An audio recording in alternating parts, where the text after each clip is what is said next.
بسم الله الرحمن الرحيم.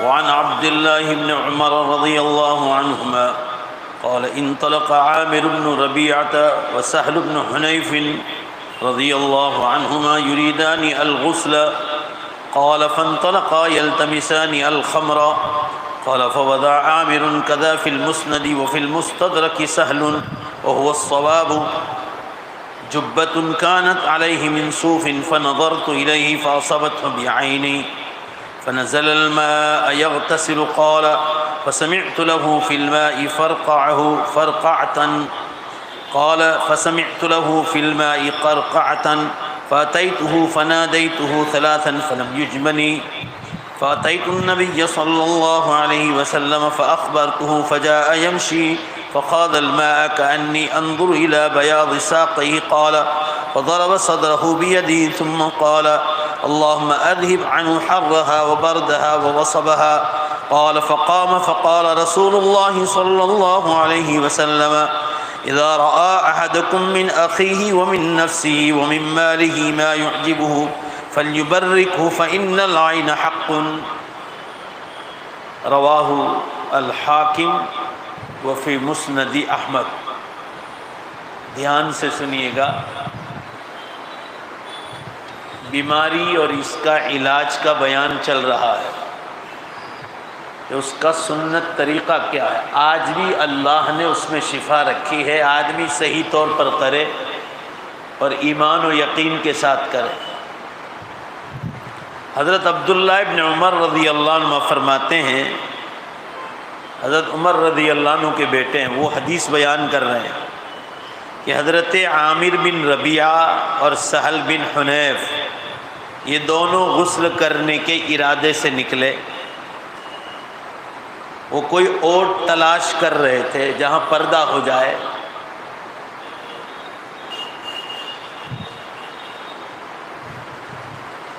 حضرت عامر، ایک روایت میں عامر کا ذکر ہے، دوسری روایت میں سہل کا ذکر ہے.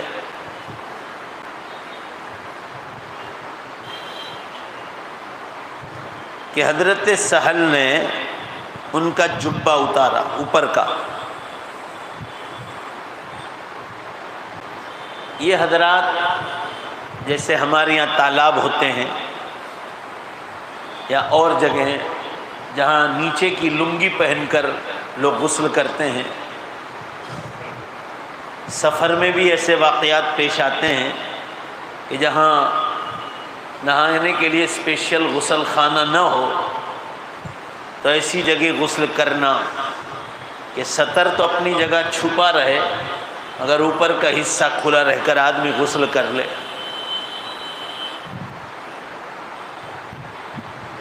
تو حضرت سہل فرماتے ہیں کہ جب اوپر کا جبہ نکالا گیا تو میں نے اس کو دیکھا اور وہ اتنے خوبصورت تھے کہ میری نظر لگ گئی. زور سے بولو بھائی، کیا لگ گئی؟ نظر لگ گئی. آپ پچھلی حدیثوں میں پڑھ گئے العین حق، نظر لگ جانا حق بات. ہمارے یہاں لوگ میٹھی نظر کہتے ہیں اس کو. کوئی چیز خوبصورت نظر آئے یا کوئی چیز یہ نظر آئے تو سبحان اللہ ماشاء اللہ یہ پڑھنے کا حکم ہے.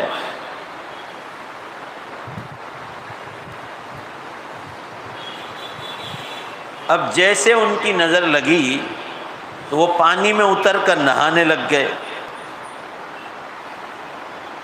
جن کو نظر لگی تھی وہ پانی میں اتر کر زبان سے بڑبڑانے لگے.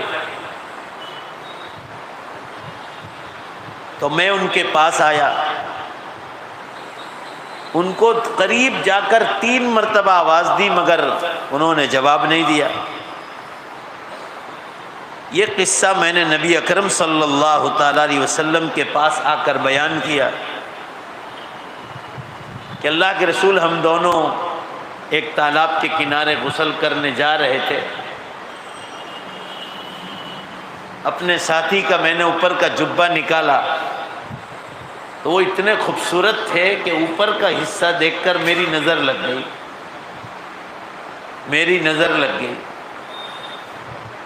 تو نظر لگتے ہی وہ بڑبڑانے لگے، اور میں ان کے پاس جا کر کہنے لگا، 3 مرتبہ آواز دی مگر انہوں نے کوئی جواب نہیں دیا کیونکہ نظر لگ گئی تھی۔ میں نے نبی اکرم صلی اللہ علیہ وسلم کو سارا قصہ سنایا۔ آپ صلی اللہ علیہ وسلم تشریف لائے اور پانی میں داخل ہو گئے آپ صلی اللہ علیہ وسلم، گویا کہ اب بھی آپ کی پنڈلیوں کی سفیدی دیکھ رہا ہوں۔ یہ حصہ، اس کو پنڈلی کہا جاتا ہے۔ آپ صلی اللہ علیہ وسلم پانی میں اترے، حضرت سال فرما رہے میں نے آپ صلی اللہ علیہ وسلم کی پنڈلیوں کی سفیدی دیکھی، آپ خود پانی میں تشریف لائے اور آپ نے اس کے سینے پر 3 دفعہ ہاتھ مارا، جن کو نظر لگی تھی ان کو ایسے، اور پھر یہ دعا فرمائی، اللہم اذہب عنہ حرہا وبردہا ووصبہا، اے اللہ اس کے بدن کی گرمی یا سردی یا بیماری یا کمزوری جو بھی اس کے بدن پر لاحق ہوئی ہے نظر کی وجہ سے، اللہ اس کو تو دور فرما دے۔ یہ گویا دم کرنا تھا، جیسے آپ پچھلی حدیثوں میں پڑھ گئے کہ نظر لگ جائے تو دم کر دیا کرو۔ دم قرآن اور حدیث کی دعاؤں سے ہی ہوگا، قرآن و حدیث کو چھوڑ کر کسی چیز سے دم نہیں کیا جا سکتا۔ پھر کھڑے ہو گئے، یعنی آپ صلی اللہ علیہ وسلم نے 3 بار ان کے سینے پر ہاتھ رکھا اور یہ دعا فرمائی، اللہم اذہب عنہ حرہا وبردہا ووصبہا، اے اللہ اس کی گرمی کو، سردی کو اور اس کی لاغری اور بیماری کو، کمزوری کو دور فرما دے۔ پھر آپ صلی اللہ علیہ وسلم کھڑے ہوئے اور فرمایا کہ جب بھی کسی کو اپنے بھائی کا وجود یا کوئی مال پسند آئے، یعنی کوئی آدمی خوبصورت نظر آئے یا اس کا مال پسند آ جائے، تو فرمایا اس کے لیے برکت کی دعا کہہ دیا کرو۔ فرمایا جو بھول گئے اس لیے جو ہے ان کو نظر لگ گئی، بارک اللہ فرما دیتے یا ماشاء اللہ فرما دیتے، تو فرمایا یہ نظر لگتی نہیں، کیونکہ نظر لگ جانا حق ہے اللہ کی طرف سے، یہ امر میں لکھا ہوا ہے کہ نظر کسی کی بھی کسی کو لگ جاتی، لہذا نظر سے بچنے کے لیے جس کی نظر لگنے والی ہے، جو دیکھ رہا ہے، اسے چاہیے کہ ماشاء اللہ، سبحان اللہ، الحمدللہ، یا جیسا کہ اس حدیث میں آیا بارک اللہ پڑھ لے، زور سے بولو کیا پڑھنا ہے، بارک اللہ، تو نظر نہیں لگے گی۔ کلام پاک میں اللہ نے ایسی تاثیر رکھی ہے کہ بڑی سے بیماری، بڑی بیماریوں میں اللہ نے اس میں شفا رکھی۔ آگے حدیث آ رہی، دیکھ لو آپ۔ معلوم ہوا کہ نظر لگ جانا حق ہے، سچی بات ہے۔ اپنے کسی بھائی کو بری نظر سے بچانے کا یہی طریقہ ہے کہ جب اس کی کوئی چیز پسند آئے تو فوراً اس کے لیے برکت کی دعا کہہ دو، بارک اللہ نہ کہو اللہ آپ میں اور برکت عطا فرما۔ اس حدیث میں آپ صلی اللہ علیہ وسلم نے متاثرہ آدمی کے سینے پر 3 دفعہ ہاتھ پھیرا اور دعا فرمائی، لہذا یہ عمل بھی کر سکتے ہیں۔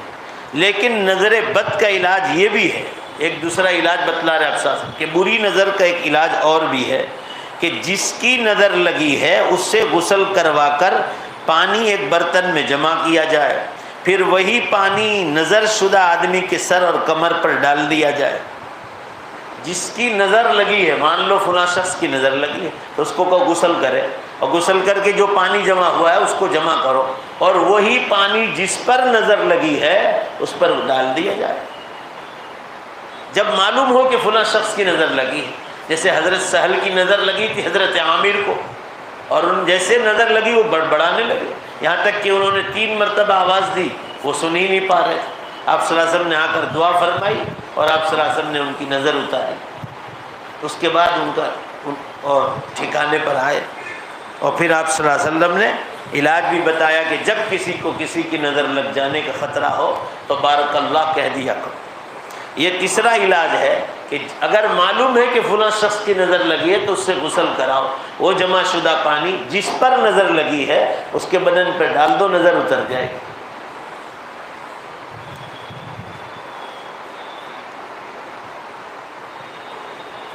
اور ایک حدیث میں یہ بھی ہے کہ جب تمہیں غسل کرنے کو طلب کیا جائے تو تم غسل کر لو. بھائی آپ کی نظر لگی، آپ کو کہا جائے غسل کر لو، اور پھر وہ پانی جس پر نظر لگی اس پر ڈال دیا جائے، یہ بھی طریقہ ہے. دم کرنے کا بھی طریقہ ہے. اور جیسا آپ صلی اللہ علیہ وسلم نے بارک اللہ کی دعا کرنے کو کہا، یہ نظر لگنے سے پہلے کا قصہ ہے کہ نظر لگنے سے پہلے ہی بارک اللہ کہہ دو تو نظر لگنے نہیں پائے، ماشاء اللہ کہہ دو، یا اردو میں اپنی زبان میں دعا دے دو. آگے کی حدیث آ رہی ان حیۃ بن حابس التیمی رضی اللہ تعالی حدثنی ابی رضی اللہ عنہ مرفوعا لا شیء فی الحام والعین حق واصدق الطیر الفاظ. حیہ بن حابس تیمی اپنے باپ سے نقل کرتے ہیں کہ رسول اللہ صلی اللہ علیہ وسلم نے ارشاد فرمایا الو میں کوئی نحوست نہیں. یہ حدیث آگے گزر چکی، اس کی شرح بھی گزر چکی کہ فلاں جانور آ گیا تو اب تو میرا الٹا ہو جائے گا. جیسے غیر مسلموں میں ہے کہ بلی آ گئی سامنے تو اب میرا کام نہیں ہوگا. یہ ایمان کے خلاف ہے. مسلمان ایسا کرے اور عقیدہ رکھے تو آدمی ایمان سے نکلنے کا خطرہ ہے. تو ایسی چیزوں سے بچنا چاہیے کہ فلاں چیز آ گئی، یا جیسے مشہور تھا پرانے زمانے میں کہ فلاں پرندہ آپ کے سر پر سے اڑ گیا تو آپ بادشاہ بن جائیں.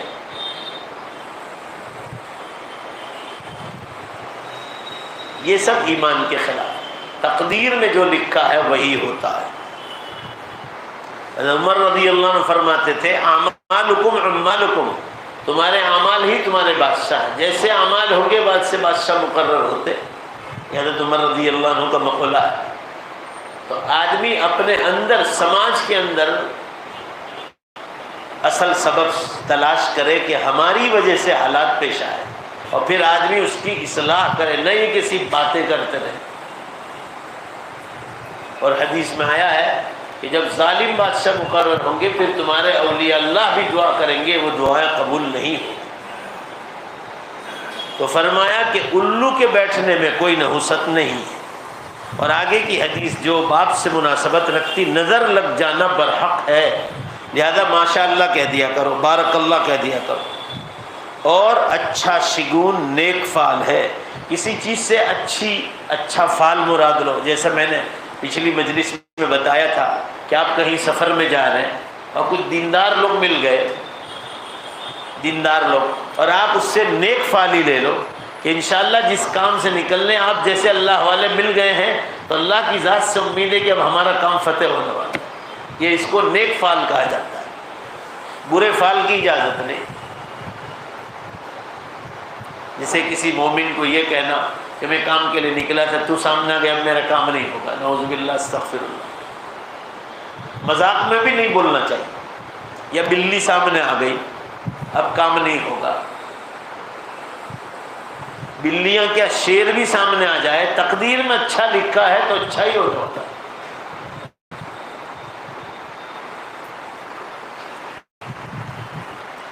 آگے کی روایت آ رہی، قال صلی اللہ علیہ وسلم العین تدخل الرجل القبر والجمل القدر. ابو نعیم نے اپنی کتاب میں اور ابو بکر شیرازی نے سبعۃ مجالس من الامالی میں، اور خطیب نے اپنی تاریخ میں اس روایت کو ذکر کیا ہے، اور یہ حدیث صحیح ہے. نبی اکرم صلی اللہ علیہ وسلم نے ارشاد فرمایا کہ جب کسی کی بری نظر لگ جائے تو آدمی کو قبر میں بھی اتار دے. یہ جو لوگ کہا کرتے ہیں کہ فلاں نے کچھ کر دیا، فلاں نے کچھ پلا دیا، یہ سب غلط بات ہے. بری نظر لگ جاتی ہے اور وہ آدمی کو بیماری میں مبتلا کر کے سیدھے قبر میں اتار دے. اس لیے ہماری کسی کو نظر نہ لگے، ہمیشہ ماشاء اللہ، سبحان اللہ، الحمدللہ، بارک اللہ، یا اپنی اپنی زبانوں میں دعا دے دے. کوئی چیز پسند آ گئی تو بارک اللہ کہہ دے، تو اس آدمی کو جو ہے نظر نہیں لگے. نظر لگتی اسی وجہ سے کہ کوئی چیز آپ پڑھنا بھول گئے تو نظر لگ جانے کا خطرہ ہے. تو نظر آدمی کو قبر میں بھی اتار سکتی ہے، اور لمبے چوڑے اونٹ کو ہاندی میں اتار سکتی ہے. ہاندی تو چھوٹی ہوتی ہے جس میں چاول پکتے ہیں، ترکاری پکتی ہے. اوپر کا اس کا منہ چھوٹا ہوتا ہے، نیچے سے چوڑا ہوتا ہے. فرمایا بڑے اونٹ کو بھی بری نظر اندر داخل کر سکتی ہانڈی کے اندر۔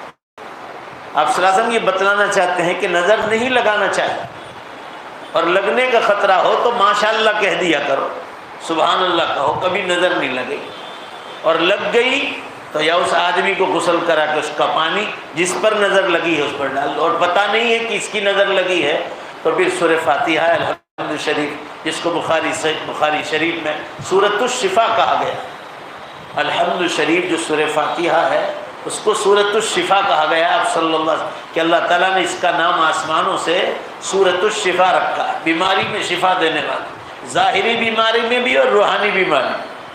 آپ کسی کو نظر لگی بچے کو سورۃ الشفا لکھ دو، غسل کرا دو، اور وہ پانی ٹوائلٹ میں جانا نہیں چاہیے، برتنی میں گرے پھر کسی پاک جگہ پھینک دو، کلام پاک گندی جگہ پھینکو گے تو بھی گناہ ہوگا۔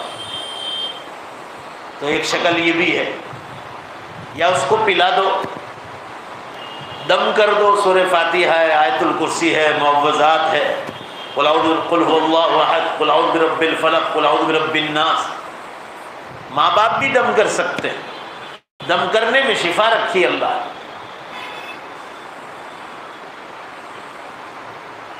تو اس حدیث میں یہ بتایا کہ بری نظر آدمی کو قبر تک لے جاتی اور اونٹ کو ہانڈی میں اتار سکتی۔ اس حدیث کا مطلب یہ ہے کہ بری نظر سے بڑا نقصان ہو سکتا ہے، آدمی مر بھی سکتا ہے اور اونٹ ذبح کے مرحلے تک پہنچ سکتا ہے، ہانڈی میں چلا جاتا ہے۔ آگے کی روایت دوبارہ یہی آئی، عن ابی ہریرہ رضی اللہ تعالی عنہ مرفوعا العین حق، بری نظر لگ جانا حق ہے، رواہ ابو داود واخرجہ البخاری ومسلم وفی مسند ایضا۔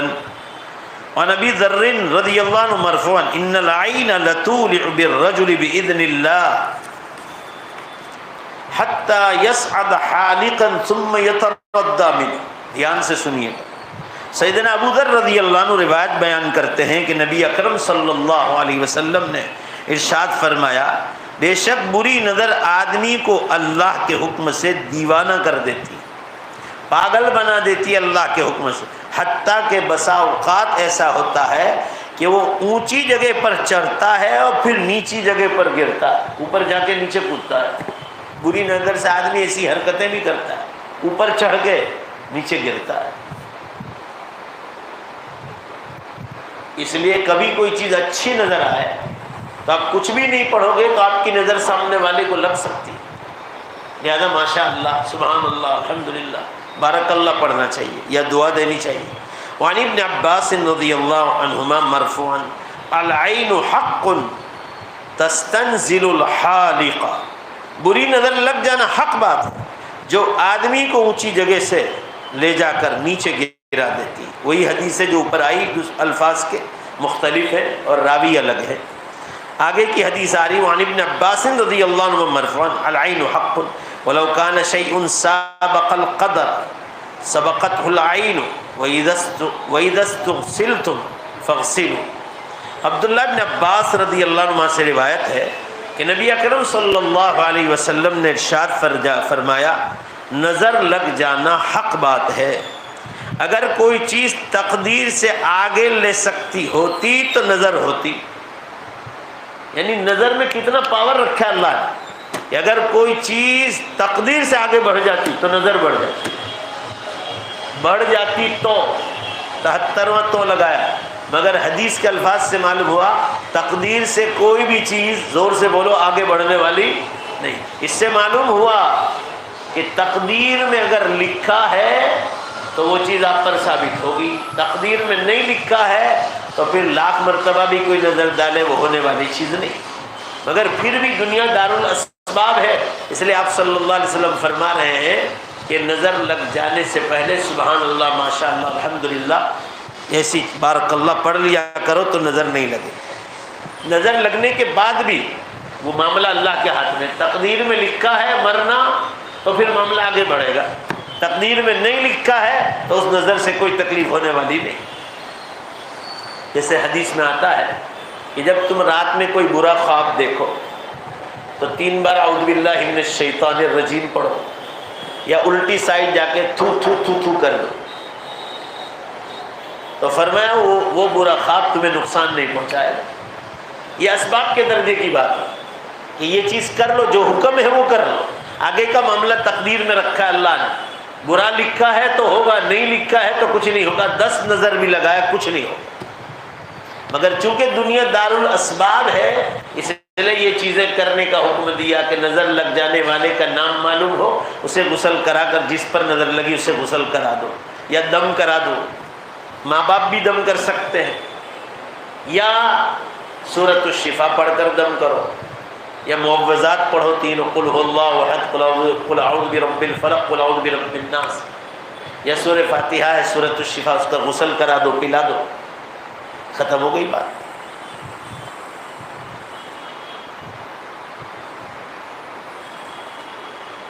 اس حدیث سے یہ بھی معلوم ہوا کہ بری نظر کا علاج ہے کہ جس آدمی کی نظر لگی اس کو غسل کرائے، اس کا پانی ایک برتن میں جمع کر دے، نظر زدہ آدمی کے سر اور کمر پہ ڈال دے تو اس کی نظر اتر جائے۔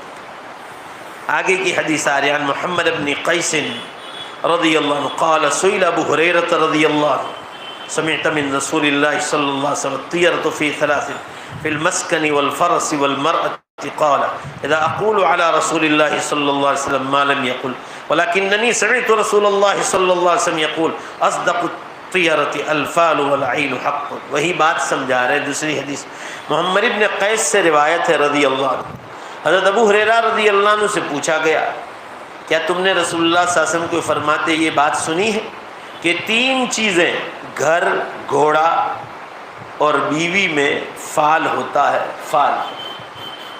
انہوں نے کہا اگر میں ہاں میں جواب دوں، حضرت ابو ہریرہ فرما رہے اگر میں ہاں میں جواب دوں تو اس کا مطلب یہ ہوگا کہ میں نے رسول اللہ صلی اللہ علیہ وسلم کی طرف وہ بات منسوب کی جو آپ نے مجھے نہیں فرمائی۔ البتہ میں نے آپ صلی اللہ علیہ وسلم کو یہ فرماتے ضرور سنا ہے کہ سب سے بہترین شگون اچھی فال ہے اور نظر لگ جانا بھی برحق ہے۔ ان سے کہا گیا کہ یہ 3 چیزوں میں برائیاں ہیں، مکان میں، گھوڑے میں اور عورت میں۔ یہ زمانے جاہلیت سے یہ باتیں چل رہی ہیں کہ ان 3 چیزوں میں برائیاں ہیں، تو یہ چیز چل پڑی۔ آپ صلی اللہ تعالیٰ علیہ وسلم سے ابو ہریرہ فرما رہے، سامنے والوں نے پوچھا کہ 3 چیزوں کے بارے میں، 3 چیزوں میں فال ہے، آپ نے سنا؟ فرما میں ہاں کہہ دوں جبکہ میں نے سنا نہیں، تو میں ایسی بات کی نسبت حضور صلی اللہ علیہ وسلم کی طرف کر رہا ہوں جو آپ صلی اللہ علیہ وسلم نے نہیں فرمائی۔ البتہ انہوں نے یہ حدیث ضرور بیان فرمائی کہ یہ بات میں نے آپ صلی اللہ علیہ وسلم سے سنی ہے کہ اچھا فال مراد لو، اچھا گمان کرو۔ جیسے میں نے ابھی بتایا کہ کوئی کام کے لیے آپ نکلے، کچھ اللہ والے مل گئے، آپ نے ان سے کہا انشاءاللہ ہم اچھے کام کے لیے جا رہے ہیں، دعا کرو کہ آپ لوگ مل گئے، اللہ ہمارے کام کو پار کر دے گا، یہ نیک فال لینا ہے، یہ جائز ہے۔ اور فرمایا بری نظر لگ جانا حق ہے، جب ماشاءاللہ پڑھنا بھول گئے، اچھے سے اللہ، اچھے سے اچھے ولی کی بھی نظر لگ جائے، جس کو ہم لوگ عام طور پر میٹھی نظر کہتے ہیں، وہ حقیقت میں بری نظر ہوتی ہے جس سے سامنے والے کو تکلیف ہوتی ہے۔ حضرت ام سلمہ رضی اللہ عنہا روایت بیان کرتی ہے، ام سلمہ رضی اللہ تعالی عنہا ان النبی صلی اللہ علیہ وسلم رأى فی بیتها جاریۃ فی وجهها صفعۃ فقال استرقوا لها فإن بها النظرۃ۔ ام سلمہ رضی اللہ تعالی عنہا سے روایت ہے، نبی اکرم صلی اللہ علیہ وسلم نے ایک بچی کو دیکھا جس کا چہرہ سرخ مائل سیاہ تھا، کالا تھا مگر لال کی طرف تھوڑا مائل تھا، بچی تھی چھوٹی سی۔ آپ صلی اللہ علیہ وسلم نے اس کے چہرے پر جو کلر دیکھا اس کو دیکھ کر فرمایا اس کو نظر لگی، اس کو دم کراؤ، دم کرا دو، اس پر نظر لگی ہے۔ بچے ضد کرتے ہیں، طوفان کرتے ہیں، اور ایسی ضد کے ماں باپ کی حالت خراب کر دیتے ہیں۔ یہاں آتے ہیں علاج کے لیے تو آپ دیکھو تو ماں باپ کی، بعض بچے 24 گھنٹے مسلسل روتے، نظر لگ جاتی۔ آگے کی حدیث گزری ہے، عام طور پر ہماری یہی شکایت ہے نا کہ آپ کے گھروں میں ایجوکیشن ہے تو دینی تعلیم حاصل کرو، کیونکہ جگہ قدم قدم پر ہم لوگ مار کھاتے ہیں دینی تعلیم نہ ہونے کی وجہ سے۔ اور اگر آپ کے گھر میں صرف دینی تعلیم ہے تو ایجوکیشن بھی لو۔ ایجوکیشن بھی اللہ ہی نے اتارا، انسان کوئی ماں کے پیٹ سے لے کے نہیں آیا۔ سب سے پہلے دنیا میں مسلم سائنٹسٹ اللہ نے پیدا کی، اس کے بعد جو ہے یہ پھیلتے پھیلتے پھیلتے پھیلتے پوری دنیا میں سائنس اور ٹیکنالوجی کا علم پھیلا. تو یہ کوئی بری بات تو ہے نہیں، مگر زیادہ تر ہم لوگ ایجوکیشن میں اتنے زیادہ دھیان دیتے ہیں کہ دین کی تعلیم کا نام و نشان نہیں. قرآن کی تفسیروں میں بیٹھتے نہیں، قرآن کوئی کسی کے گھر میں قرآن کی تفسیر نہیں. گجراتی میں ہے، ہندی میں ہے، انگلش میں ہے، اردو میں، دنیا بھر کی زبانوں میں قرآن کے ترجمے اور تفسیریں ہوں گی. سمجھ میں آئے ٹھیک ہے، نہیں سمجھ میں آئے وہاں لال لائن لگا دو اور اچھے ماہر علماء سے پوچھ لو کہ ہم قرآن پاک کی تفسیر دیکھتے ہیں، یہاں سمجھ میں نہیں آئے اس کا مطلب کیا ہے، پھر اس کو نیچے حاشیے میں لکھ لو کہ بھائی اس کا یہ مطلب ہے جو علماء نے بیان کیا. مگر قرآن پڑھتے نہیں وہ مسلمان قرآن کی تفسیر کیا دیکھیں گے.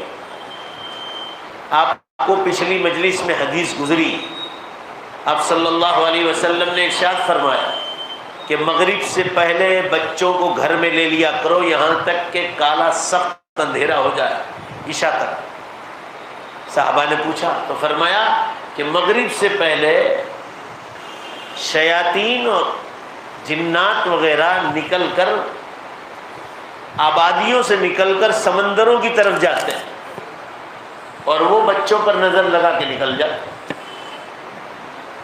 تو نظر لگ جانا پر حق ہے، اس لیے گھومنے تو جاتے ہی اتوار کو، مگر دم کر کے نہیں جاتے. دم کر کے نکلنا چاہیے تو پھر کسی کا کوئی اثر نہیں ہو. جہاں تک ہو سکے اس پر عمل کرنا چاہیے کہ مغرب سے پہلے ہی چھوٹے بچوں کو گھروں میں لے لیا، نہیں تو وہ نظر پھینک کر جاتے ہیں. پھر انگلش دوائیں اور پھر ایلوپیتھی دوائیں، ہومیوپیتھک دوائیں، یونانی دوائیں نظر پر کام نہیں کریں گے. وہاں تو قرآن کی ضرورت پڑے. اللہ نے لاسٹ اینڈ فائنل چیز رکھی ہے قرآن پاک، جہاں سفلی سے سفلی علم بھی ختم کر ٹوٹ کر ختم ہو جاتا. سفلی علم ہو کہ کچھ علم شیطانی عمل، وہ مخلوق ہے. زور سے بولو وہ کون ہے؟ مخلوق. مخلوق کا علم کچھ نہیں خالق کے علم کے ساتھ. خالق کا علم جو سب کا مالک ہے اس کے علم میں وہ پاور ہے کہ سفلی علم کی کوئی حیثیت باقی نہیں رہتی. چلیے، تو اس بچی کو دیکھا کہ اس کا چہرے پر کالا کلر آ رہا ہے. آپ صلی اللہ علیہ وسلم نے فرمایا اس کو کسی کی نظر لگی اس کو دم کراؤ. چنانچہ دم کرا کے وہ ٹھیک ہو گئی. عن عائشة رضی اللہ تعالی عنہ قالت دخل النبی صلی اللہ علیہ وسلم فسمع صوت صبی يبكي فقال ما لصبيكم هذا يبكي فهل استرقيتم له من العين. عائشہ رضی اللہ تعالی عنہ حدیث بیان کرتی ہے کہ نبی اکرم صلی اللہ علیہ وسلم داخل ہوئے گھر میں، بچے کی رونے کی آواز سنی کہ کوئی بچہ رو رہا ہے. آپ صلی اللہ علیہ وسلم نے پوچھا اس بچے کو کیا ہوا، یہ کیوں رو رہا ہے؟ ما لصبيكم هذا يبكي فهل استرقيتم له من العين. فرمایا تم نے اس کا نظر کا دم کیوں نہیں کرایا؟ فرمایا دم کرا دو اس کو. فرمایا یہ رونا بھی بند کر دے گا. آج بھی ماں باپ بھی کر لینے سورہ فاتحہ، آیت الکرسی، قل اعوذ برب الفلق، قل اعوذ برب الناس، قل اعوذ برب الفلق، یہ تینوں قل هو اللہ احد پڑھ کر دم کر دیں، بچہ تھوڑی دیر میں چپ ہو جائے. نظر لگی ہے تو نظر ہٹ جائے. وعن عائشة رضی اللہ تعالی عنہ ان رسول اللہ صلی اللہ علیہ وسلم كان يأمرها ان تسترقي من العين.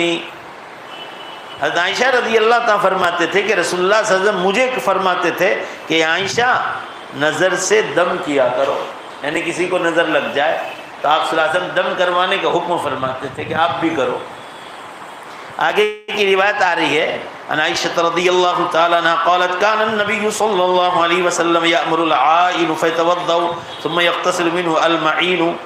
حضرت عائشہ رضی اللہ عنہ فرماتی ہے کہ رسول اللہ صلی اللہ علیہ وسلم بری نظر لگانے والے کو وضو کرنے کا حکم دیتے اور اس پانی سے اس آدمی کو غسل کرنے حکم دیتے جسے نظر بد لگی.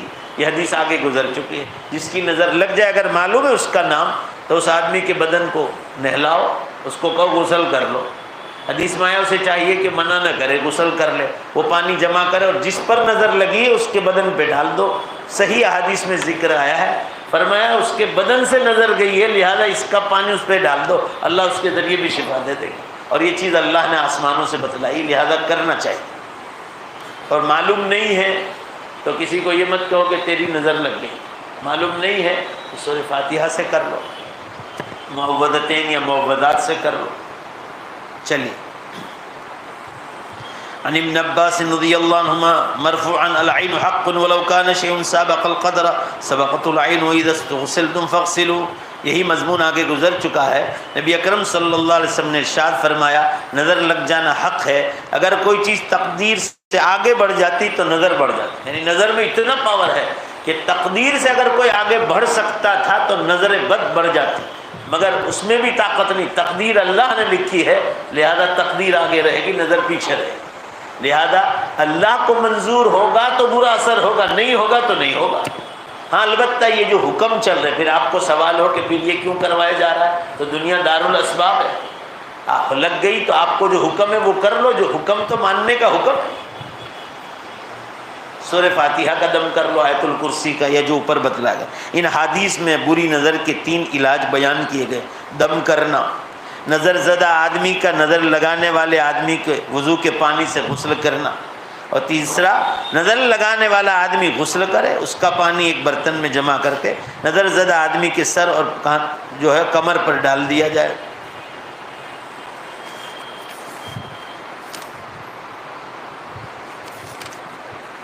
آگے کی حدیث آ رہی ہے، رسول اللہ صلی اللہ علیہ وسلم نے ارشاد فرمایا جب تمہیں پتہ چل جائے کہ فلاں علاقے میں طاعون کی بیماری پھیل گئی، ہمارے یہاں اس کو پلیگ کہا جاتا ہے، تو اس کی طرف مت جاؤ کہ بھائی فلاں شہر میں پلیگ آیا ہے تو وہاں مت جاؤ، اور نہ فرار اختیار کرتے ہوئے اس سے نکلو، یعنی اگر جس شہر میں اور طاعون پھیلا ہے وہاں سے بھاگو مت، وہیں رہو، اور باہر کے آنے والوں سے کہا کہ اندر مت آؤ۔ اسباب کے درجے، ذرا زور سے بولو، اسباب کے درجے۔ اور ایک حدیث میں اس تکلیف یا بیماری کے ذریعے پچھلی امتوں اور بنو اسرائیل کی ایک جماعت کو عذاب دیا گیا ہے، اس بیماری میں، پلیگ کی بیماری، پھر یہ کسی نہ کسی طرح زمین میں باقی رہی۔ پلیگ کی بیماری کبھی ختم ہو جاتی تھی اور کبھی آ جاتی تھی۔ اب جس آدمی کو اس کے بارے میں پتہ چلے کہ فلاں علاقے میں یہ بیماری آ گئی ہے تو وہاں نہ جاؤ، اور جو اس علاقے میں پہلے سے موجود ہو وہ وہاں سے بھاگ نہ نکلے۔ یہ حدیث حضرت اسامہ بن زید، حضرت سعد بن ابی وقاص اور عبد الرحمن بن عوف رضی اللہ عنہ وغیرہ سے منقول ہے۔ طاعون کی ایک وبائی بیماری ہے، وبائی ہے، بلا، جیسے کورونا ہے نا، اسی طرح، جس میں چمڑی میں پھوڑے کی طرح خطرناک ورم ہو جاتا ہے، اس سے انسان مر جاتا ہے۔ طاعون جس علاقے میں پھیل جائے اس علاقے سے بھاگنا، اور دوسرے علاقے کے لوگوں کو اس علاقے میں گھسنے سے منع کیا گیا ہے۔ آپ صلی اللہ علیہ وسلم کا امت کا جو فرد اس بیماری میں مبتلا ہو کر مرے گا، یہ کیوں منع کیا گیا بھاگنے سے؟ فرمایا وہ شہید ہو جائے۔ باہر والوں کو تو اندر آنے سے منع کیا ہے کہ بیماری نہ لگ جائے، تندرستی رہے اور اعمال کرنے کا موقع ملے، اسباب کے درجے۔ اور جو پلیگ کی جگہ پر ہیں انہیں کہا کہ باہر نہ نکلو، اس لیے کہ اگر اس بیماری میں آپ ہیں اور اگر آپ کو لگ گئی اور اس میں انتقال ہو گیا تو شہید۔ جیسے کورونا، یہ اس کا نیا نام ہے، کووڈ-19، اس کا پرانا نام ڈاکٹروں سے پوچھو نیمونیا ہے۔ ذرا زور سے بولو نا، کون سا نام ہے؟ نیمونیا، اس کا پرانا نام۔ کووڈ-19 اور کورونا یہ نیا نام، اس کا پرانا نام، انگلش نام جو ہے نیمونیا۔ نیمونیا کہتے ہیں پھیپھڑوں میں سانس کی تکلیف ہوتی ہے، اس کا عربی نام ہے ذات الجنب، پھیپھڑا جو حرکت کرتا ہے۔ آپ صلی اللہ علیہ وسلم نے فرمایا المیت فی ذات الجنب فہو شہید، جو بھی کورونا میں انتقال کرے گا وہ شہید ہے۔ اور شہید کا درجہ یہ ہے کہ نبیوں کے بعد ان کا سب سے بڑا درجہ ہے اللہ کے، ان کی روحوں کو پہلی فرصت میں جنت میں گھومنے کی اجازت ہوتی، وہ جنت سے متلذذ ہوتے، وہ لذت اٹھاتے۔ نبیوں کے بعد ان لوگوں کا درجہ ہے شہیدوں۔ بہرحال شہید کا حکم یہ ہے کہ اللہ تعالیٰ ان کو جنت میں گھومنے کی اجازت دیتے ان کی روح۔ حدیث میں آتا ہے کہ اگر آدمی رات کو سوئے تو وضو کر کے سوئے، اگر اس حالت میں انتقال ہو بھی گیا تو وَلَوْ مَاتَ عَلَىٰ فِرَاشٍ شَهِيدٌ وَلَوْ مَاتَ عَلَىٰ فِرَاشٍ، وہ شہید ہو کر مرے گا چاہے بستر پر مرے۔ مگر یہ سنت ہم لوگ چھوڑ دیتے ہیں، وضو کر کے سونا چاہیے۔ مگر بعض لوگ ایک حدیث کا الٹا مطلب نکالتے ہیں۔ وہ کیا نکالتے ہیں کہ یہ وضو کر کے سوئیں گے تو مر جائیں گے، یہ الٹا مطلب ہوا۔ میں ولساڑ جاتا ہوں، وہاں ایک IPS آفیسر ہے، IS آفیسر ہے، بہت بڑا، اب تو ریٹائرڈ ہو گئے۔ انہوں نے مجھے ابھی پچھلے سفر میں کہا کہ مولانا یہ حدیث جب سے آپ سے سنی ہے 23 برس ہو گئے، وضو کر کے سوتا ہوں الحمدللہ، بغیر وضو کے کبھی نہیں سویا۔ IS آفیسر ہے۔ میں نے کہا آپ نے ایک نے عمل کیا، انشاءاللہ اللہ میرے نامہ اعمال میں لکھ لے۔ یہ حدیث کا غلط مطلب لوگ نکالتے ہیں کہ وضو کر کے سوئیں گے تو مر جائیں گے، جیسا گھر میں کسی کی میت ہوئی ہو۔ یہ غیر مسلموں سے عقیدے آ رہے مسلمانوں، غیر کہ اگر میرے گھر کا میت جس رضائی پر یا گودڑے پر یا چادر پر بیٹھا ہے یا سویا ہے، میں اس پر بیٹھوں گا تو مر جاؤں گا۔ اس لیے ہم لوگ یہی عمل کرتے ہیں کہ وہ گودڑا گھر میں لانا بھی پسند نہیں کرتے، مانگی صاحب کو کہتے ہیں مسجد میں وقف کر دیں۔ میں کہتا ہوں یہ غلط رواج کو نکالو، اس پر بیٹھو سو، یہ غیروں کا عقیدہ۔ یہ دعا مانگو کہ اللہ میرے مرحوم اس پر سوتے تھے، وہ بہت نیک انسان تھے، اللہ ان کی نیکیوں کی برکتیں مجھے عطا فرما۔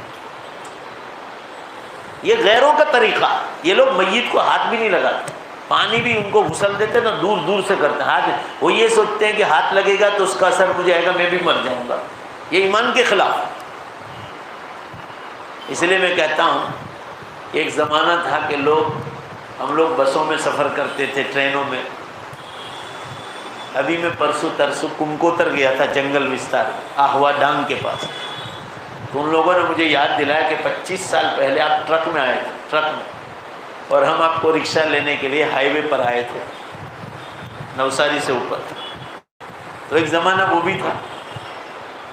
میں آپ سے یہ عرض کرنا چاہ رہا ہوں، وہاں بھی میں نے بیان میں کہا کہ یہ غلط رواج نکالو، یہ غیروں کی یہاں عقیدہ ہے۔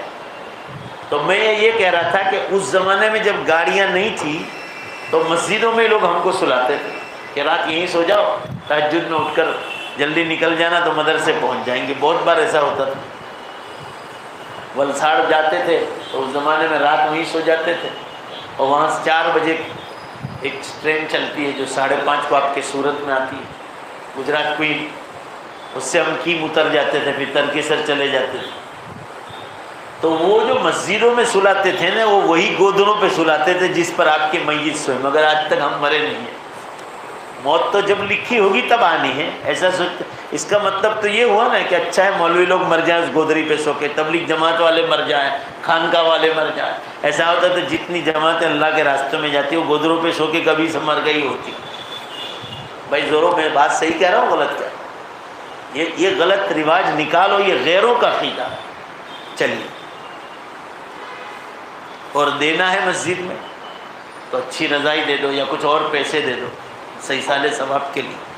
بس آخری حدیث ہے، اس کو پورا کر لیتے ہیں۔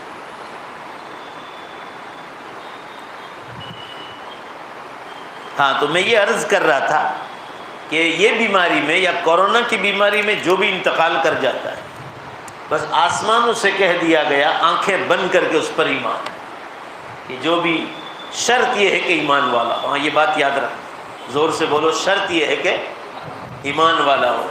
المیت فی ذات الجنب فہو شہید، جو پھیپھڑے کی بیماری میں انتقال کر جائے وہ شہید۔ وآخر دعوانا الحمدللہ رب العالمین۔ اللہ تعالیٰ شانہ، زور سے آمین کہو۔ اللہ ان حدیثوں پر، آپ صلی اللہ علیہ وسلم کی سنتوں پر ہمیں عمل کرنے کی توفیق عطا فرمائے۔ یہ جو لوگ سنتے ہیں دنیا بھر میں اس چینل کو، وہ اپنی جگہ سے سنتے ہوں گے، مگر یہ اتنا بڑا مجمع یہاں آتا ہے، ہمیں یہ باتیں دوسروں تک پہنچانی چاہیے، اور دوسروں تک پہنچائیں گے تو پھر جو ہے ہم لوگ دین کے داعی بنیں گے کہ آپ نے اللہ کے نبی صلی اللہ علیہ وسلم کی ایک حدیث وہاں تک پہنچائی۔ اور یہ سنت زندہ کرو کہ بچوں کو یا کوئی بیمار ہو جائے پہلے دم کر دو. کبھی کبھی نظر لگ جانے سے ہی معاملہ ٹھیک ہو جاتا ہے. آگے کی حدیث آ رہی ہے پچھنا لگوانے، جو آج کل وہ کیا کہتے ہیں اس کو ہمارے حجامہ، اس کی حدیث آ رہی ہے آگے، وہ آئندہ پیر کو پڑھیں گے. آپ صلی اللہ علیہ وسلم نے فرمایا کہ جب تمہارا خون ابلنے لگے، خون ابلنے کا کیا معنی؟ بھڑکتا ہے خون. یہ اس وقت ہوتا ہے جب خون میں چربی آتی ہے. آج کل اس کو کولیسٹرول کہا جاتا ہے، بلڈ پریشر کی بیماری. تو اس زمانے میں آپ صلی اللہ علیہ وسلم نے اس کے کئی علاج بتلائے. ان میں ایک علاج بتایا کہ حجامہ کرا لو. مگر حجامہ کرانے میں کون سے دن کرانا ہے، ٹائم کیا، وہ بھی حدیثوں میں آیا ہے. اس کے خلاف نہیں کرنا چاہیے. بعض دنوں میں منع کیا گیا ہے کہ ان دنوں میں مت کرو، ان دنوں میں نہیں کر. یہ لوگ خیال کرتے ہیں اس کا، اللہ جانے. وہ آپ کو آگے کی مجلس میں بتلایا جائے گا. تو وہ بی پی بلڈ پریشر جو ہے یہ کب آتا ہے معلوم ہے؟ اس کو کہتے ہیں خون بھڑکتا، تیز دوڑتا. آپ کی رگ میں جو طاقت ہے اس سے زیادہ اس کو جاننے کو تکلیف پڑے گی، کیونکہ خون میں چربی آئے گی. خون میں چربی آئے گی زیادہ گوشت کھانے سے، دال، چنے کی دال زیادہ کھانے سے، جتنی بھی چربی والی چیزیں ہیں جس سے خون، مٹھائیاں کھانے سے، مٹھائیوں میں گھی ہوتا ہے اس سے بھی بہت آتا ہے. تو آپ صلی اللہ علیہ وسلم نے ایک علاج تو یہ بتلایا. دوسرا علاج کھانے میں بھی خود بتلایا. ایک تو حجامہ کرنے کا حکم دیا، مگر حجامہ کرانے والا ماسٹری رکھتا، وہ جانکار. آج تو جگہ جگہ بورڈ لگ رہے ہیں کہ اس کا ماسٹر، اس کا ماسٹر. وہ اتنا جانتا ہے کہ اس میں جو کولیسٹرول ہے وہ پتہ لگا لیتا ہے کہ اس میں کولیسٹرول ہے تو اسی کو نکالے. ایک قطرہ خون بھی اچھا نہیں نکلنا چاہیے، اس کو ماسٹری کہا جاتا ہے. اور بھی لوگ ہوں گے، میں کسی کو یہ نہیں کہتا کہ وہ نہیں جانتا. آپ کو تحقیق کرنی چاہیے کہ کون اس کا جانکار ہے. تو آپ صلی اللہ علیہ وسلم نے فرمایا وہ جتنا چربی کا مادہ ہے جس سے خون ابل رہا ہے وہ نکل جائے گا اور خون صاف ہو جائے گا تو بلڈ پریشر کی بیماری نکل جائے گی. آپ صلی اللہ علیہ وسلم کے زمانے میں اسی طرح کروایا جاتا تھا. اور آپ صلی اللہ علیہ وسلم نے صحابہ کو اس بیماری سے بچنے کے لیے دوسرا علاج بتایا. مگر وہ معلوم نہیں آپ لوگ کریں گے کہ نہیں. پہلے کہو تو انشاءاللہ بولو تو میں بتلاؤں، کیونکہ کوئی سستی چیز تھوڑی ہے. پہلے بتاؤ انشاءاللہ بولو زور سے انشاءاللہ. آپ صلی اللہ علیہ وسلم نے فرمایا جب بھی گوشت کھاؤ تو اس میں دودھی ڈال کے کھاؤ. کیا فرمایا بولو؟ دودھی ڈال. میرے پاس ٹائمز آف انڈیا جو انڈیا کا سب سے جو ہے لارجسٹ نیوز پیپر ہے، اس میں دودھی کے بارے میں ایک جو ہے مضمون آیا تھا، تو میں نے کاٹ کے اپنی فائل میں رکھا ہے. ایک زمانے میں دین دنیا میں بھی دیا تھا اس کا گجراتی کر کے. اس وقت ریسرچ ہوا ہے کہ گوشت میں خون گاڑھا کرنے کا پاور ہے، طاقت. خون جاڑا کرتا جس سے بلڈ پریشر کی بیماری ہوتی. تو آپ صلی اللہ علیہ وسلم نے فرمایا کہ اس میں دودھی ڈال دیا کرو، یہ چربی کو پیشاب کے راستے سے روز نکال دے گا تو آپ کا خون گاڑھا ہی نہیں ہونا. اس لیے آپ صلی اللہ علیہ وسلم ہمیشہ گوشت میں زور سے بولو کیا ڈلواتے تھے؟ دودھی ڈلواتے تھے. اور نہیں ہوتی تھی تو آپ کبھی سر کہ بھائی آج دودھی کیوں نہیں ڈالی گئی. ایک مرتبہ دعوت میں تشریف فرماتے تو فرمایا دودھی تلاش کر رہے تھے. صحابہ نے پوچھا اللہ کے کیا؟ فرمایا میں اس میں دودھی تلاش کر رہا ہوں. تو وہ اشارتاً بھی بیان فرما رہے آپ اس کے ساتھ کھاؤ نا دودھی کو. اس لیے ہوٹلوں میں وہ لمبی لمبی لسٹ دیکھتے ہیں پہلے کہ ہاں بھونا تو بھونا ہی کھائیں گے، مگر وہ دودھی گوشت نہیں کھائیں گے. Over limit. اب پیسہ بہت زیادہ آ گیا. ہمارے باپ دادا بیچارے مہینے میں ایک بار کھاتے تھے، کبھی انہوں نے بلڈ پریشر دیکھا ہی نہیں. تندرستی تھی. دہلی میں مولانا وحید الدین خان صاحب تھے، بہت جید عالم دین تھے. خاص کر آج کے زمانے کے حساب سے سائنس ٹیکنالوجی کو لے کر جو اسلامی مضامین لکھتے تھے ان کی کوئی مثال نہیں تھی دنیا میں. حتیٰ کہ عرب علماء حیران تھے ان سے کہ المفکر الاسلامی، اسلام کا زبردست مفکر تھے. 96 سال اور اسلامی اعتبار سے ان کی 100 سال پوری. وہ ہمیشہ سنت کے مطابق ہی کھانا کھاتے تھے. انہوں نے دنیا بھر کے سفر کیے، دنیا بھر کے. میں نے ان کے حالات ابھی پڑھے انتقال کے بعد، تو ان کی اولاد نے لکھا ہے کہ امریکہ جیسے ملکوں میں بیان کرنے جاتے تھے تو کبھی کبھی کپڑے اتنے سادہ ہوتے تھے کہ وہ گھر والے کپڑے دھوتے تھے تو دیکھتے تھے کہ وہ جو جیب ہوتی تھی وہ پھٹی اندر سے جیب بھی پھٹی ہوتی. جو کوٹ لے جاتے ساتھ وہ بھی سادگی. اور کھانے میں وہی فرماتے تھے کہ جو کھانا گھر والے کھائیں گے وہی کھائیں گے. تو سیدھا سادہ ہی کھاتے تھے، اور سیدھا سادہ کھانے سے تندرستی رہتی ہے. ذرا زور سے بولو، سادہ کھانے سے کیا ہوتی؟ میں آپ کو یہ نہیں کہتا گوشت مت کھاؤ، مگر یہ ضرور کہوں گا کہ روز مت کھاؤ، اور کھاؤ تو پھر سنت طریقے سے اس میں دودھی ڈلواؤ، یا آپ کو پسند نہ آتے ہو بعض لوگوں کو تو پھر دودھی کا گوشت الگ، دودھی کا سالن الگ پکواؤ، اس کا الگ پکواؤ، یہ کھایا تو اس کے ساتھ بعد میں سبزی بھی کھا لو۔ پھر مینٹین کرنا بھی جانو، پیٹ بڑھ گیا ہے، وزن بڑھ گیا ہے تو پھر یہ ساری چیزیں چھوڑ دینے کی، چلنا بھی رکھو۔ آپ صلی اللہ علیہ وسلم کی زندگی میں دوڑنا بھی تھا، چلنا بھی تھا، تو ایک تو پچنا لگوائے، آپ ہجامہ کروائے، اور دوسری چیز ہے کہ آپ گوشت میں دودھی ڈالو، تو پھر کبھی بلڈ پریشر ہائی نہیں ہوگا۔ آج اگر یہاں بھی جو میں اعلان کروں کہ کتنے لوگ ہیں تو 70% انگلیاں اونچی کریں گے کہ بلڈ پریشر کا بیمار یا شوگر کا بیمار، پیسہ زیادہ اگر اتنا میٹھا کھاتے ہیں، اتنا میٹھا کھاتے ہیں کہ اللہ کی پناہ۔ آپ میرے دوستوں کو پوچھ لو، یہ گواہ بیٹھے ہیں یہاں، ان کو پوچھ لو، میں تعریف نہیں کر رہا ہوں، تندرستی کے لیے جیسے میں عمل کرتا ہوں تو میں فائدے کے لیے آپ کو کہتا ہوں۔ میرے دسترخوان پر روز میٹھا آتا ہے بیان میں چکھتا ہوں صرف 1 یا 2 چمچ، یہ بیٹھے ہیں گواہ، پوچھ لو آپ۔ ابھی ایک گاؤں گیا تھا سنجالی، تو کھانے سے پہلے 2 اور بھی لوگوں کو دعوت تھی، تو بات چیت چل رہی تھی، مجھے پوچھ رہے ہیں آپ کو شوگر پریشر ہے؟ میں کہا الحمدللہ بالکل نہیں، اور اسباب کے درجے میں نے کہا کہ میں کوشش یہ کروں گا کہ انشاءاللہ یہ میرے بدن میں آنے ہی نہ پائے۔ اللہ نے عقل دی ہے، عقل استعمال کرنے، مجھے کوئی شوگر اور کوئی پریشر نہیں الحمدللہ، اللہ آپ کو بھی اس سے سلامت رکھے۔ تو بات چیت چل رہی تھی، میں نے ان سے پوچھ لیا کہ آپ کا شوگر پریشر کا کیا ہے؟ کہ پریشر بھی ہائی، میں نے کہا شوگر تھے کہ 400 450 پہ رہتا ہے، میں نے کہا پرہیز ورز ہے نا، پرہیز ورز کچھ نہیں، ان کے یوں بھی مرنے کا ہے نا، کھا کے بھی مرنے کا، ایسے ہی کھانے کا ہے۔ 3 پیالے کسٹر پی گئے میرے سامنے، 3 پیالے، میں نے بہت کہا، میں نے کہا مر جاؤ گے جلدی، نہیں مانے۔ ابھی یہاں ایک نوجوان آیا تھا اولپاڑ سے، یہ سب نصیحت کی باتیں ہیں جو آپ کو سننے کے لائق۔ اس کی 32 سال کی عمر، بہت پیسہ دیا اللہ نے اس کو، تو یہ جس زمانے میں تندرست تھا، یہاں ملاقات کے لیے آتا تھا، دیندار لڑکا ہے، تو مجھے یوں کہہ رہا ہے کہ مولانا مجھے تو سبزی گلے میں اترتی نہیں، ایسے بات چیت میں بات آئی، میں نے کہا کیا کھاتے ہو؟ تو کہ آپ حیران رہ جاؤ گے، یہ الفاظ ہیں ان کی۔ میں نے کہا کیا؟ کہا 2 کلو بکرے کا گوشت روزانہ بھون کے کھاتا ہوں، تلا ہوا بھون کے 2 کلو۔ میں نے کہا روٹی؟ میں نے کہا روٹی آدھی سی مشکل سے، وہ اسی سے پیٹ بھرتا ہوں۔ میں نے کہا صبح شام دونوں ٹائم؟ کہا دونوں ٹائم۔ میں نے کہا دیکھو ابھی جو جوانی ہے نقصان کرے گا آپ کو، یا تو آپ دودھی کے ساتھ کھاؤ، وہ مقدار کم کر دو، پھر چلتے ہو؟ تو کہا نہیں آفس میں بیٹھا رہتا ہوں، ابھی میرے پاس دوائی کے لیے آتے، لقوہ مار گیا، اللہ گواہ یہ رمضان سے پہلے لقوہ مار گیا، اور ایسے ایسے چل رہے ہیں، کیونکہ وہ پریشر ہائی ہوا دونوں، یہ پوری ایک سائڈ مار گئی۔ ابھی 6 مہینے ہوئے، ڈاکٹروں کا علاج بھی چالے، اور یہاں سے جو علاج دیا گیا وہ بھی لیا، ہاتھ کمپلیٹ کام کرنے لگا، مگر ابھی پورا اٹھ نہیں رہا ہے، اور پاؤں میں تو لنگڑا ہی رہے۔ 32 سال کی عمر ہے، زیادہ سے زیادہ 33 ہوئی ہوگی۔ یہ چیز ہے کھانے میں نہیں سمجھ، لوگ ایسا سمجھتے ہیں کہ جنت میں کھانا ملنے ہی والا نہیں، کھانا کھاؤ۔ مشکات شریف کی حدیث میں پیٹ کے 3 حصے کرو، ایک میں کھانا ڈالو، ایک میں جو ہے ایک پانی کے لیے، اور تیسرا ہوا کے آنے جانے کے، تیسرا ہوا کے آنے جانے کے۔ اللہ کو گواہ رکھ کر کہتا ہوں، اللہ کو گواہ رکھ کر، صبح میں چائے کے ساتھ 1 روٹی کھاتا ہوں، اس کے بعد دوپہر کو ایپل کھا لیتا ہوں۔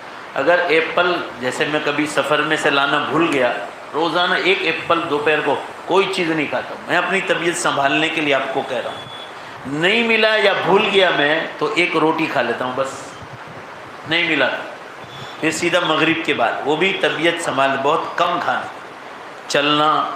آج دیکھو الحمدللہ رب العالمین، اللہ تعالیٰ بری نظر سے حفاظت فرمائے، اور آپ لوگوں کو بھی سلامت رکھے، ہمیشہ تندرستی سنبھالو۔ تو مولانا وحید الدین خان صاحب کی بات کہہ رہا تھا، کام کی بات اس لیے سنتے جاؤ، آج دیر ہو گئی 10 منٹ۔ مولانا کی 100 سال کی عمر ہوئی، ذرا زور سے بولو بھائی، کتنے سال کی؟ آگے ہفتے بھی چلتے پھرتے تھے، اور جب بستر پر گئے 2-4 دن کے لیے، وہ بھی کورونا میں شہید ہو گئے، 2 ہی دن، کہہ رہے کہ آخری وقت تک دماغ اتنا حاضر تھا کہ ڈاکٹر لوگ حیران تھے۔ رمضان میں 8 رمضان کو انتقال ہوا۔ تندرستی اللہ کی بہت بڑی نعمت، اس تندرستی کو اللہ کے دین میں استعمال کرنا۔ دنیا میں آئے ہیں، پیسہ ہے تو یہ نہیں کہ کھایا پیا کرو، بس کھائے پیا کرو، اور یہاں تک گلے تک ٹھونسنا، یہ بھی سنت کے خلاف۔ اور اگر کھانا کھانا ہے تو پھر آفسوں میں دکانوں پہ بیٹھے اس کو ہضم کرو، چلو ذرا، اس کو ہضم کی بھی تو جگہ ہونی چاہیے۔ اللہ تعالیٰ شانہ یہ نصیحت بھاری باتیں جو قرآن حدیث میں ہیں، اللہ تعالیٰ شانہ ہم تمام کو اس پر عمل کی توفیق عطا فرمائے۔ آگے ایک حدیث آئی تھی، اس میں بھی اللہ نے شفا رکھا ہے، شہد پینا۔ آپ کو میں نے بتایا تھا نبی اکرم صلی اللہ علیہ وسلم نے فرمایا جو روزانہ 3 چمچ شہد پی لے اس کو کوئی بڑی بیماری کبھی لاحق نہیں۔ یہ اپنی زندگی میں روز صبح سویرے ناشتے میں بس یہی ہونا چاہیے۔ پھر دیکھ لو اللہ تعالیٰ آپ کو کیسی تندرستی عطا فرماتا۔ اللہ میرے اور آپ کے بیٹھنے کو قبول فرما۔ وآخر دعوانا ان الحمد للہ۔ بھائی وہ چندے والے جھارکھنڈ سے مولانا آنے والے تھے، آئے؟ کوئی نہیں، لاؤ آپ کے مدرسے کا نام اور یہ دو۔ آج ہماری مسجد میں جھارکھنڈ کے مدرسے کا اعلان تھا، وہ پہنچ نہیں پائے ہیں، تو یہ کشمیر سے آئے ہیں مولانا، اور راندیر کے علماء ان کو جانتے ہیں، میں تو نہیں جانتا ہوں، البتہ راندیر کے علماء کا فون آیا تھا اور ان کے پاس سب تصدیقات بھی ہیں۔ اور الحمدللہ ہماری یہ مسجد مینار مسجد جو سورت کی جان ہے، یہ کہو دل ہے، سورت شہر کے بیچ میں ہے، یہاں سے پورے ہندوستان میں بلکہ اب تو نیپال بھی ہماری امداد جانے لگی۔ پچھلے ہفتے ماشاءاللہ اسی مسجد سے تقریباً 2 لاکھ روپے گئے، علماء کرام آئے تھے، تشریف لائے تھے۔ اور تو یہ مدرسہ ہے جامعہ اشاعت العلوم، جموں کشمیر، ضلع پونچھ کا ہے۔ آپ کا نام مولانا فخر الدین ہے، کہاں سے فاضل؟ جی میں اپنے اسی مدرسے، کہاں سے فارغ ہیں؟ اسی مدرسے مولانا اسی مدرسے کے فارغ ہیں۔ اور راندیر سے آپ نے کس سے بات کر رہے ہیں؟ مولانا ایوب صاحب سید پوری کا فون آیا تھا، انہوں نے کہا بالکل صحیح ہے، اور ان کے پاس تصدیقات بھی ہیں۔ آپ مدرسے کے لیے یہ حضرات لاک ڈاؤن میں باہر جائیے، باہر بیچ میں بیٹھ جاؤ، لاک ڈاؤن کی وجہ سے آ نہیں پائے تھے، تو یہ للہ زکوٰۃ صدقات و خیرات سے ان کی امداد کرتے جائیں۔ درود شریف پڑھ لے، دعا کریں۔ بسم اللہ الرحمن الرحیم، الحمد للہ رب العالمین والعاقبۃ للمتقین والصلاة والسلام علی خیر خلق محمد وآلہ وصحبہ اجمعین۔ ربنا آتنا فی الدنیا حسنہ وفی الآخرۃ حسنہ وقنا عذاب النار۔ اے اللہ اپنے فضل سے ہمارے گناہوں کو معاف فرما، ہماری خطاؤں سے درگزر فرما۔ مولا ہم بہت گناہ گار ہیں، بڑے خطا کار و سیاہ کار ہیں، بڑے مجرم ہیں۔ اے اللہ آپ کی بارگاہ کے بہت بڑے پاپی ہیں۔ اے اللہ اپنے فضل و کرم سے معاف فرما، ہماری عمروں میں برکت عطا فرما، نیک اعمال کے ساتھ، تندرستی کے ساتھ، گناہوں سے بچاتے ہوئے، تیرے دین کا کام کراتے ہوئے، اور مولا جب دنیا سے جانے کا وقت آ جائے ہم سب کا خاتمہ ایمان پر فرما۔ اے اللہ ایمان پر موت کی بھیک مانگتے ہیں، ہم آپ کے در کے پرانے بھکاری ہیں، پرانے مانگنے والے ہیں۔ اے اللہ ایمان پر موت سے محروم نہ فرما۔ اے اللہ اس مبارک مجلس میں ہم اپنے مرحومین ماں باپ کو بھول نہیں سکتے، جنہوں نے ہمیں پالا، اسباب کے درجے میں ہمیں روٹیاں کھلائی، ہمارے کپڑوں کا انتظام کیا۔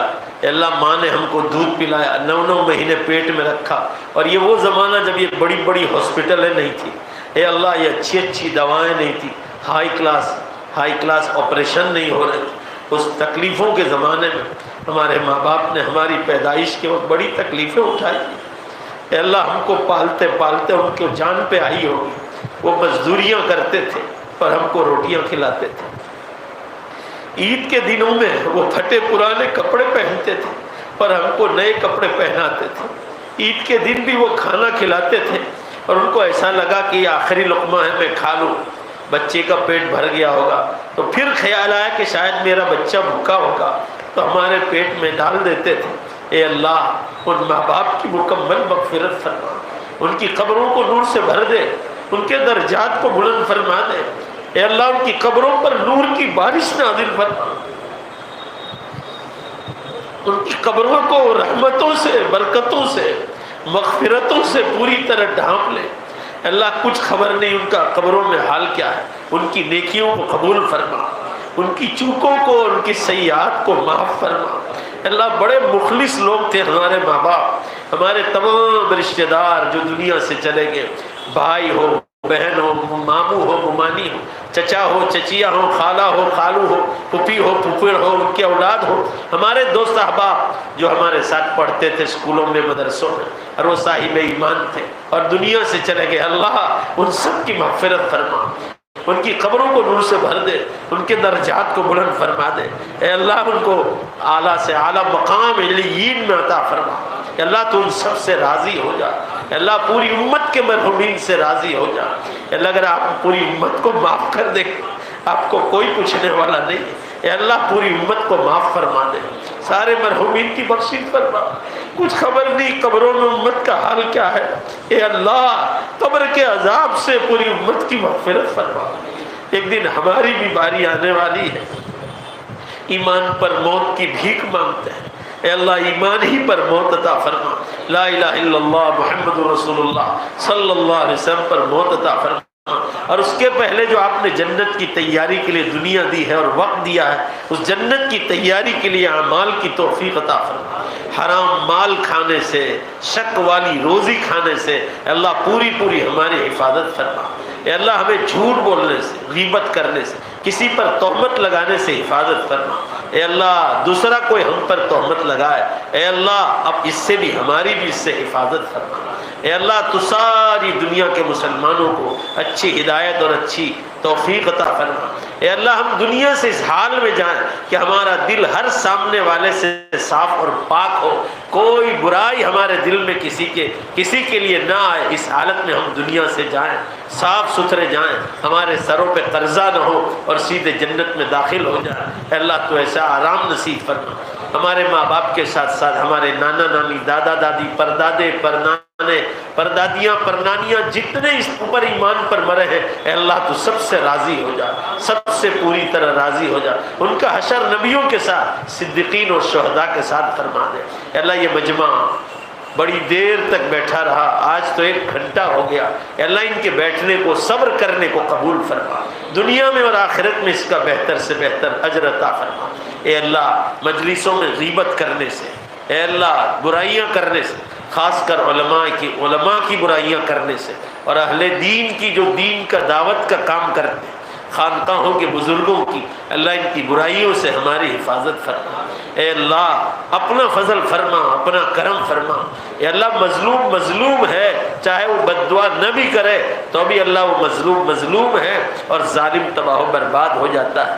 اللہ ہمیں ظالم بننے سے ہماری حفاظت فرما، ہمیں دنیا سے زیادہ آخرت کی تیاری کی توفیق عطا فرما، رات کو جلدی سو کر رات کو جلدی اٹھنے کی ہم سب کو توفیق عطا فرما، نمازوں کو با جماعت پہلی صف میں ادا کرنے کی توفیق عطا فرما، اے اللہ قیامت بہت زیادہ قریب ہے، پوری دنیا میں زلزلے ہو رہے ہیں، تقریباً روزانہ 200 جھٹکے آ رہے ہیں، اے اللہ ابھی 5-6 دن پہلے ایران میں زلزلہ ہوا، پورا دبئی آپ نے ہلا دیا، لوگ بھاگم بھاگ کر رہے ہیں، اس کے بعد اللہ میانمار برما میں ہوا خطرناک، اللہ کئی لوگ مارے گئے، الہ العالمین ابھی 2 مہینے پہلے پاکستان میں 40 آدمی زلزلے میں مارے گئے، ہیٹی میں 200 آدمی مارے گئے 6 مہینے پہلے، یہ حرکات روزانہ چل رہے، کل پرسوں ولساڑ اور عمرگاؤں کے پاس زلزلوں کے جھٹکے آئے، پچھلے سال آپ نے ہمارے پورے گجرات کو ہلا دیا، یہ قرب قیامت کا زمانہ ہے، اے اللہ امت سو رہی ہے، امت کو جاگنے کی توفیق عطا فرما،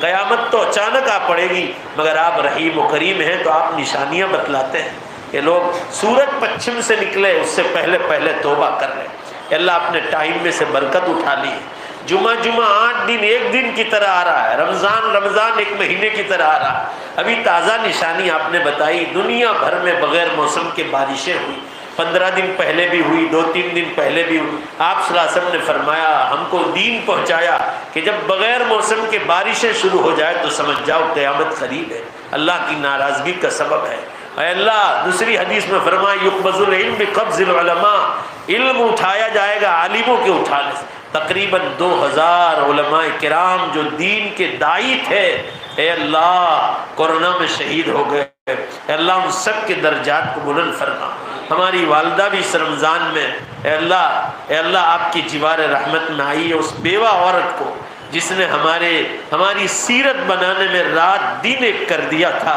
اے اللہ اس نیک ماں کو اس مبارک مجلس میں بھول نہیں سکتے۔ اے اللہ ان کی مکمل مغفرت فرما کر جنت الفردوس میں اعلیٰ مقام عطا فرما۔ آپ کا بہت بڑا احسان ہے کہ آپ نے والدہ کے لیے بڑے اچھے خواب بتلائے ہم لوگوں کو۔ اے اللہ اس نے 43 سال تک مدرسہ پڑھایا، جوان بچیوں کو، ان کی خدمات کو قبول فرما، انہیں جنت میں اعلیٰ مقام عطا فرما۔ ہمارے ترکسر میں، ہمارے پڑوس میں سعید بھائی پٹیل ہمارے پڑوسی تھے، وہ بڑی خدمت کرتے تھے، چند دنوں پہلے وہ انتقال کر گئے۔ اللہ اس مرحوم کو جنت الفردوس میں اعلیٰ مقام عطا فرما، ان کے گھر والوں کو صبر جمیل عطا فرما۔ اے اللہ ہم سب کو ماں باپ کے لیے ایصال ثواب کی توفیق عطا فرما۔ ہماری دعاؤں کو اپنے فضل و کرم سے، اپنے پاک ناموں کو اے اللہ تقریباً کہاں لوگ سنتے ہیں، میسیجز آ رہے ہیں، اے اللہ لوگ دعاؤں کے لیے کہہ رہے ہیں، یہ بڑے مجمع سے دعاؤں کے لیے وہ درخواست کر رہے ہیں۔ اللہ ان سب کی نیک تمناؤں کو پوری فرما، ان کے بیماروں کو شفا عطا فرما، ان کی روزی روٹیوں میں برکت عطا فرما۔ اے اللہ ان کی دنیا بھی چمکا دے، ان کی آخرت بھی چمکا دے۔ اے اللہ ہماری سب پریشانیوں کو دور فرما، ہماری دعاؤں کو اے اللہ جن کے گھروں میں بیٹیاں ہیں یا بیٹے، اے اللہ ان کی تقدیریں بلند فرما، ان کے نکاح کے لیے غیب سے انتظام فرما، اور جلد سے جلد پوری دنیا کی امت کے ماں باپ پر جو قرضہ ہے بیٹیوں کا اور بیٹوں کا، اللہ ان کے نصیب بلند فرما۔ ربنا تقبل منا انک انت السمیع العلیم برحمتک یا ارحم الراحمین، وصلی اللہ علیہ وسلم۔